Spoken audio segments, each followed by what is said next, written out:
नमस्कार. बऱ्याच दिवसांनी व्हिडिओ करतोय. थ्रोट इन्फेक्शन होतं, त्यामुळे ओढून ताणून केला नाही. आजचा व्हिडिओचा विषय आहे आमची आई. 15 मे 2026 रोजी वयाच्या 92व्या वर्षी आमच्या आईने देह ठेवला. तिचा मृत्यू झाला. आता 15 जून 26ला तिचा 92वा वाढदिवस असला असता, किंवा आपण त्याला म्हणतो 92वा जन्मदिवस. जन्मशताब्दी म्हणतात ना, तसं हे जन्मदिवस म्हणतात गेल्यानंतर. तर हा 92वा राहिला असता. आज मी जे काही बोलणार आहे ते माझं हा यूट्यूब चॅनल किंवा फेसबुक हे खूप लोकांच्यापर्यंत जाणारे असल्या कारणानं मी फारसं इमोशनल किंवा व्यक्तिगत असं काही सांगणार नाही. कारण 62 वर्ष आईच्या जवळ होतो. कितीतरी आठवणी, प्रत्येक दिवस हा वेगळा आठवणीचा. त्यामुळे त्या डिटेल्समध्ये मी जाणार नाही आहे. मी असे काही मुद्दे काढलेत, ते डोक्यात नेहमी येत असतात, पण असे काही मुद्दे आहेत की ज्यामुळे त्या व्यक्तिमत्वाचा मला उपयोग झाला, तुम्हालाही व्हावा, त्यातून काहीतरी शिकायला मिळेल किंवा इन्स्पिरेशन मिळेल, अशा स्वरूपाचे हे मुद्दे आहेत. आजच मी शेक्सपियरबद्दलचं एक यूट्यूबला व्हिडिओ ऐकत होतो. त्यात त्याने असं म्हणलं की या माणसाचे काही शब्द 500-500 वर्ष टिकले, काही वाक्य 500 वर्ष टिकली आहेत. तसं आपण बघतो माऊलीचं 700-700 वर्षापेक्षा जास्त वेळ काळ झाला. एक एक ओवी टिकली, एक एक शब्द वाक्य टिकून राहिलं. तसं ही काही शब्द आणि वाक्य आहेत की निदान ऐकणाऱ्याच्या मनात काही काळ टिकून राहतील, किंवा काही तिने केलेल्या गोष्टी आहेत, तिने केलेल्या सगळ्या गोष्टींचा उहापोह यात होणार नाही. कारण मग ते पर्सनल किंवा कौटुंबिक ठरेल. तर इथे काही गोष्टी अशा आहेत, इन्स्पिरेशन मिळेल अशा आहेत, किंवा शिकवून जाणार आहे अशा काही गोष्टी आहेत. तर आमच्या आई जी होती ही तिच्या जन्मापासूनच आजारी होती, सतत आजारी. त्यामुळे ती आईची आई माहेरी असायची बराचसा काळ. आणि म्हणून आमच्या आईला अगदी फार लहान असताना काकू, चुलत ज्याला काही वेळा आपण काकू आजी म्हणतो, अशांकडे जेवण्यासाठी जावं लागत होतं. कारण तेव्हा ते स्वयंपाकच बनवू शकत नव्हते, इतकी लहान होती. तर तिने सांगितलेली एक गोष्ट अशी आहे की ती वेगवेगळ्या ठिकाणी, म्हणजे वारंवार जेवल्यासारखंच झालं नाही, तर इतकं ते परिस्थिती आली होती. तर ती ज्या ठिकाणी जायची, म्हणजे जवळच्या नातेवाईकच होते, तर त्यातली एक तिची काकू होती किंवा काकू आजी होती. ती असं सांगायची की विमल, तिचं माहेरचं नाव विमल, सासरचं नाव शैलजा शिवानंद फाटक. तर विमल, हे छोटं काम आहे, हे कर. वय किती असेल? 5, 6, 7 एवढं असेल. कारण आई असं म्हणते की 3ऱ्या इयत्तेपासूनच भाकऱ्या थापायला लागल्या, म्हणजे हे 5, 6, 7 वयाचं असेल. तर ते असं म्हणायचे, विमल हे एक छोटं काम आहे, हे तुला करायचं. आलं की हे दुसरं एखादं छोटंसं काम आहे, म्हणजे कुठे पाटपाणी घ्या, कुठं काय झाडून घ्यायचं आहे, असं कर. आणि त्यावर ती म्हणाली की तुझ्यावर अवलंबून आहे त्यावेळेच्या बायकांचं कामाचा उरक काय असायचा. या मुलीला एवढ्याशा छोटंसं काम सांगण्याने तिचं काय फार मोठं काम हलकं होत होतं असं नाही. पण त्या आजीने सांगितलं की विमल, आपल्या पोटापुरतं काम नेहमी करायचं. आणि हे तिने आम्हाला सांगितलं. आम्हाला ती फारसं कामाला लावायची नाही. ती नोकरी न करणारी महिला असल्या कारणानं स्वतःच गोष्टी करायची. पण हे पोटापुरतं काम हे डोक्यात राहिलं. आणि मी नोकरी करतो, व्यवसाय करतो, मी पैसे आणतो, हे पोटापुरतं काम नाही. तसं तर काय आई शाळेत जात होती ना, मग ते कामच होतं त्या काळाच्या दृष्टीने. शिक्षण हे कामच असतं ना त्यावेळेला. पण हे काम नाही किंवा नोकरी व्यवसायाला जातो हे पोटापुरतं काम नाही. पोटापुरतं काम म्हणजे तुम्ही जिथे जेवता खाता स्वतःच्या घरी असेल दुसऱ्याकडे असेल त्या ठिकाणी काही ना काही छोटं मोठं योगदान काम हे तुमचं असलं पाहिजे. म्हणजे तुमच्या घरापासूनच सुरुवात आहे. त्यामुळे मला ती एक सवय लागली. कारण आपण बघतो की बायको नोकरी करत असो नाही तर नसो घरी आल्यानंतर पाय पसरून बसणे अशा प्रकारचे लोकही असतात. सगळे नसतात पण असतात. तर त्यामुळे हे एक अतिशय तिच्या लहानपणा तिला मिळालेला धडा आहे आणि तो माझ्यासाठी राहिला आहे आणि तुमच्यासाठी पण तो उपयोग होईल. म्हणजे एक शब्द आपण या सगळ्या गोष्टीला देऊया तो म्हणजे पोटापुरतं काम. आता दुसरं त्या असं लहानपणापासून कामाची सवय लागल्यामुळे दुसरं असं होतं की कामं पडलेत पसारा पडला आहे आणि बसून राहूया थोड्या वेळाने करू हे नको. त्यामुळे दुसरा तिचा असा शब्द होता हाताबरोबर काम. कुठलंही काम पेंडिंग टाकायचं नाही लगेच करून टाकायचं. त्यामुळे आमच्या घरात पसारा म्हणून नाही एवढी माणसं पूर्वी तर राहायची पण पसारा म्हणून नाही हे हा दुसरा हाताबरोबर काम झालं पाहिजे हे तिचं. आणखी एक तिचा शब्द होता काम डोळ्यांना दिसलं पाहिजे. म्हणजे आता मी या ठिकाणी आहे आणि काहीतरी समोर एखादी गोष्ट अशी आहे तर ती कोणातरी ज्येष्ठ माणसाने तुम्हाला सांगायची वेळ येता कामा नाही की भाऊ हे कर. हे सांगून केलं तर मग मजा नाही असं आमच्या आईचं म्हणणं होतं. हरकत नाही एखादं वेळ सांगायला लागलं आणि केलं तर तो भाग वेगळा पण मग मजा नाही. तुमच्या डोळ्यांना काम दिसलं पाहिजे तिसरा शब्द. त्यानंतर 2 किस्से संस्कार करणारे. त्यातलं एक असं आहे आम्ही मुलं या ठिकाणी एक जवळच देऊळ होतं त्या ठिकाणी गेलो मग एखाद्या कोणाच्या तरी मनात आलं ते वय तसं असतं. त्यामुळे एका कोणाच्या तरी मनात आलं की हा देवावरचा मुकुट आपण काढून येऊया म्हणजे चक्क चोरी दुसरं काय. तर या विचारावरचे आणि नुसत्या हळूहळू बोलण्यावर ते थांबलं नाही. त्या आमच्यापैकी कोणीतरी तो मुकुट असा थोडासा उचलला. अर्थातच घरचे संस्कार ते नव्हते वातावरण ते नव्हतं स्वतःची ती DNA नव्हता. त्यामुळे तो लगेच तिथे ठेवला आणि आम्ही घरी आलो. कसं काय झालं आईला कळलं मला माहीत नाही.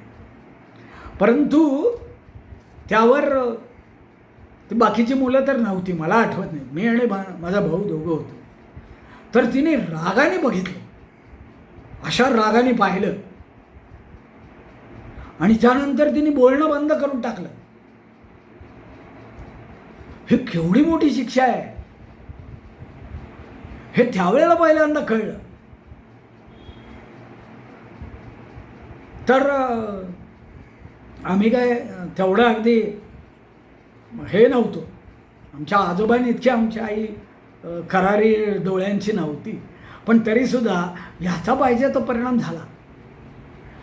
आणि नंतर मग कसं करून काय करू आणि आई आता कधी बोलायला लागेल असं आम्हाला होऊन गेलं. आणि मग आम्ही त्यावेळेची पद्धत हल्लीच्या पद्धतीचं सॉरी बिरी माफ करायला नव्हतं. आमची आई पण तेवढं डायरेक्ट शब्दात कधी म्हणत नव्हती पण काहीतरी झालं आणि आम्ही सॉरी सारखं वर्तन केलं बोललो वागलो काहीतरी झालं आणि मग ती बोलायला लागली. आणि त्यानंतर तो दिवस आणि आजचा दिवस आहे कुठल्याही प्रकारचा डायरेक्ट अथवा इनडायरेक्ट रुपयासुद्धा चोरायचा नाही. हा संस्कार त्या दिवशी जो झाला तो कायमचा. आणखी नाही हे जरा मोठी गोष्ट आहे. मी भावे प्राथमिक शाळा या MESच्या शाळेत होतो आणि मी 4थीला होतो. स्कॉलरशिपचं वर्ष त्यावेळेला आमच्या आपटेबाई लिमेबाई यांचा क्लास म्हणजे इतका प्रसिद्ध की ते स्कॉलरशिप मिळो न मिळो त्या बाईंच्या क्लासला जाणं. बघा आता काळ कसा होता. आमच्याच आयुष्यात पुढे लेक्चरला सुद्धा बसावं की नाही अशी नंतर परिस्थिती आली तो भाग वेगळा. म्हणजे नंतरच्या 10-15 वर्षातली ही परिस्थिती बदलली. पण त्या क्लासला जायला मिळावं अशी सगळ्या मुलांची इच्छा असायची, बऱ्याच मुलांची. तर ते काय ती गंमत होती काय माहिती बुवा. तर त्या क्लासच्या प्रवेशासाठी परीक्षा घ्यायची. आता ती परीक्षा घेतली, मला उत्तम मार्क मिळाले. त्यांनी इंटरव्ह्यू पण घेतला. नाव सांगतो बिनधास्त, कारण सांगायला काय हरकत आहे. आपण काही जणांना खूप मोठं म्हणून बोलत असतो, पण त्यांच्यासुद्धा या अशा गोष्टी असतात, माहिती पाहिजे. तर प्रल्हाद गावडे सर होते, तर त्यांनी इंटरव्ह्यू पण घेतला. आता 4थीच्या स्कॉलरशिपच्या क्लासला कसले इंटरव्ह्यू घेत आहे, पण घेतला. आणि मग त्या इंटरव्ह्यूमध्ये अशा काय गोष्टी झाल्या असतील तर मला त्यांनी नापास करून टाकलं. मार्क उत्तम होते होते जो काय लेखी पेपर घेतला होता 3रीतून 4थीत जाता. काय गंमत आहे बघा. आपण आजच्या शिक्षण व्यवस्थेला नावं ठेवतो, पण त्यावेळेला सुद्धा अशा गोष्टी होत्या थोड्याफार. आता स्कॉलरशिपच्या क्लासला ठराविक मुलं घ्यायची म्हटल्यावर एखादी परीक्षा घेतली तर बिघडत नाही, पण इंटरव्ह्यू कसले घेता, त्या परीक्षेत काय मार्क आले बघून ॲडमिशन देऊन टाकायचे.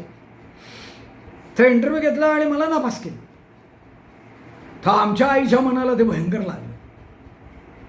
आणि तुने काय जाऊन काय बोलली असेल नसेल काय, म्हणजे किरकोळ, खूप काय भांडण वगैरे काढलं नाही, पण जे काय मनावर घेतलं ती म्हणली, भाऊ आता लागायचं कामाला. तर म्हटलं काय कामाला होते, आम्हाला कुठलंही काम ती सांगत नसे खरं म्हटलं तर.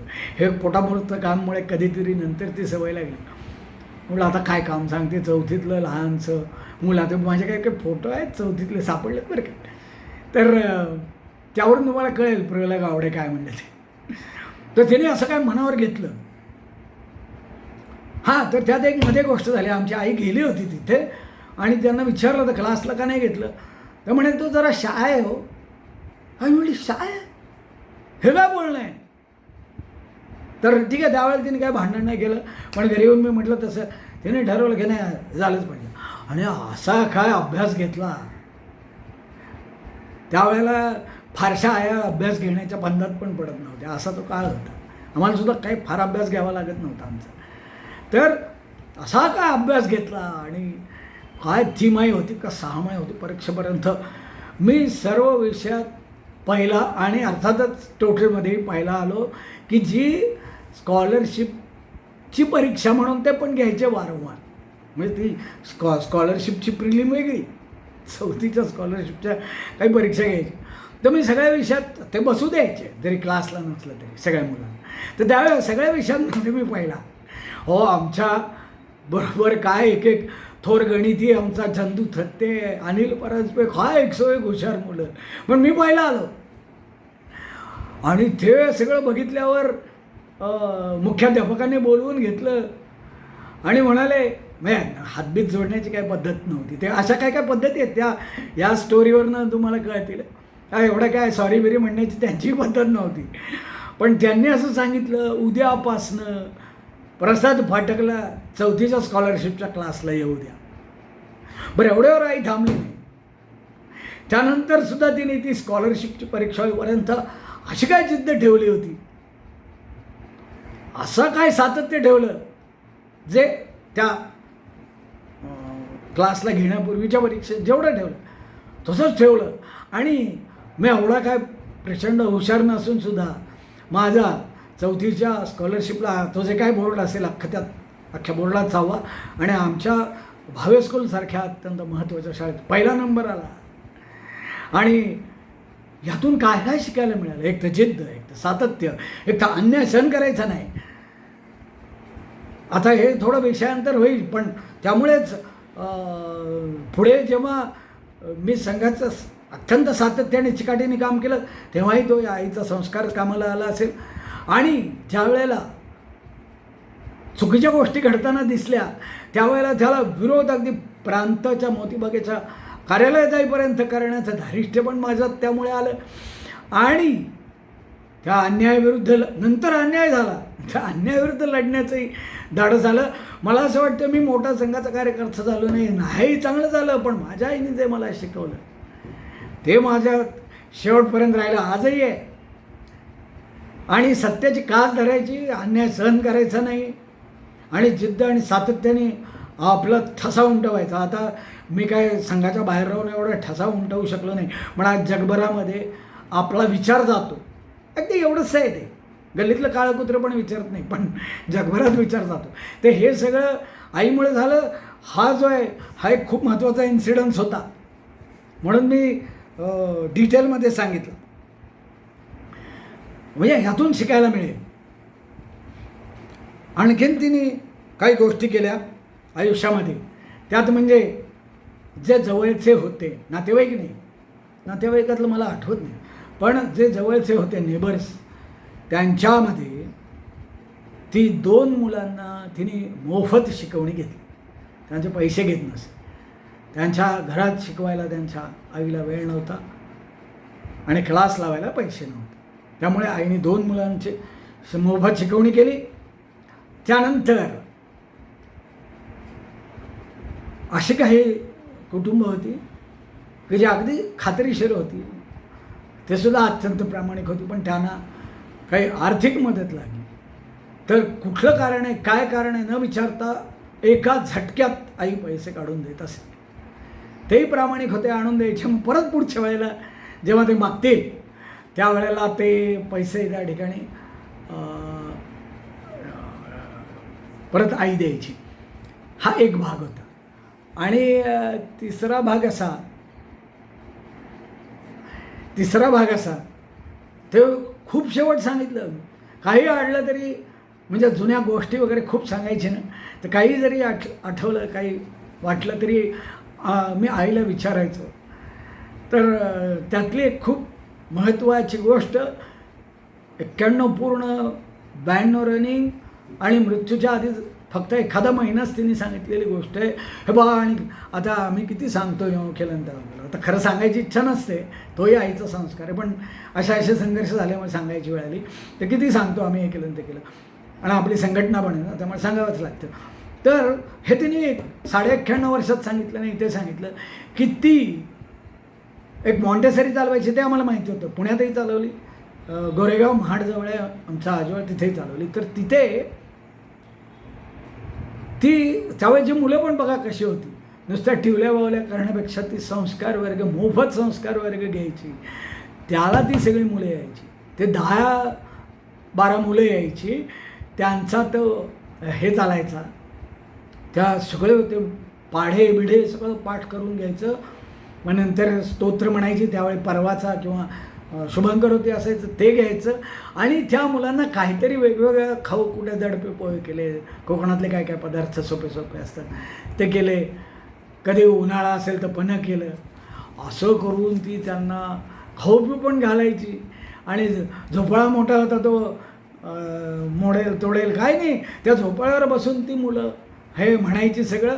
आणि आईसमोर तो कठडासारखं होता, तिथे बसून त्यांना हे सगळं शिकवायची. हे सगळं समाजासाठी अगदी सहज, ह्या हाताचं त्या हाताला खळू न देता असं तिने केलं. बरं, आता शेवट एक आपलं तिचं महत्त्व म्हणून नाही, आता मग अशी तुम्ही म्हटलं ना मागच्या गोष्टी, तर आमचे एक पणजोबा होते माझे, तर त्यांची गंमत अशी, हो त्यांचं तर खूप आहे पण नाही सांगायचं आहे आता, कारण त्यात आईचं काही वेगळं असं नाही. तर कारण ते गांधी हत्या किंवा खून वध काय तुम्हाला म्हणायचं ते म्हणा, त्यानंतर ते वर्धेमध्ये खूप गोष्टी घडल्या. तर त्यांची गंमत अशी की आपल्याला आता महाबळेश्वरला जावं वाटायचं, तर ते एक महिनाभर, हे गंमत म्हणून सांगतो आहे शेवटासाठी, एक महिनाभर ते जाऊन महाबळेश्वरात छान राहायचे. बघा कशी कल्पना वाटते तुम्हाला, शेवट छान वाटावं कल्पनेला तरी का होईना म्हणून. त्या काळामध्ये आतासुद्धा आपल्याला 2-4 दिवस म्हटलं तर परवडत नाही, ते महिनाभर मस्त राहायचे. पण अर्थात ते जुन्या महाबळेश्वरला साध्या अगदी भाड्याच्या खोलीत राहायचे. म्हणून असं करणारे लोक त्या काळात असायचे काही. तर ते आमचे पणजोबा एक तसे होते. ते एक थोड्याशा शेवटच्या गमतीच्या नोटवर मी संपवलं, पण मग त्यावर संपू नये म्हणून असं की शेवट पोटापुरतं काम, हाताबरोबर काम, दुसऱ्यांना मदत, समाजकाम आणि करारीपणातून सत्याची शिकवण आणि अन्यायाच्या विरुद्ध लढा, एवढ्या गोष्टी तिने मला शिकवल्या. त्या मी तुम्हाला सांगितल्या, तुम्हीही शिका, तुमची आई चांगलं शिकवत असेल. पण आमच्या आईचं थोडंसं आहे तुमच्यासमोर ठेवलं त्याचा उपयोग झाला तर करा. हा व्हिडिओ ओपन आहे कारण इतर अनेक आठवणी आहेत की ज्या मी सांगत नाही आहे आणि त्या पर्सनल ठरतील. तर त्या आठवणी आमच्या आईच्या तुमच्या उपयोगाच्या आहेत, त्या ठेवल्यात तर शेअर करायला हरकत नाही. आणि दुसरं असं मी आमची आई किंवा असं म्हणतो याचं कारण ती माझी एकट्याची आई नाही, माझ्या भावाची आहे आणि तिला सख्या आईसारखं मानणारे आणखीन काही त्यांची पण आहे. आणखी एक असं तर या निमित्ताने एवढं सगळं आपल्यासमोर ठेवलं. माझं जरा घसा इन्फेक्शन होतं त्यामुळे एवढं नव्हतं बोलता येणार, पण काल रात्री असं वाटलं नाही आता आज तर करूया. महिना होऊन गेला आहे, 92वा वाढदिवस पण झाला आहे म्हणून आज बोललो. धन्यवाद.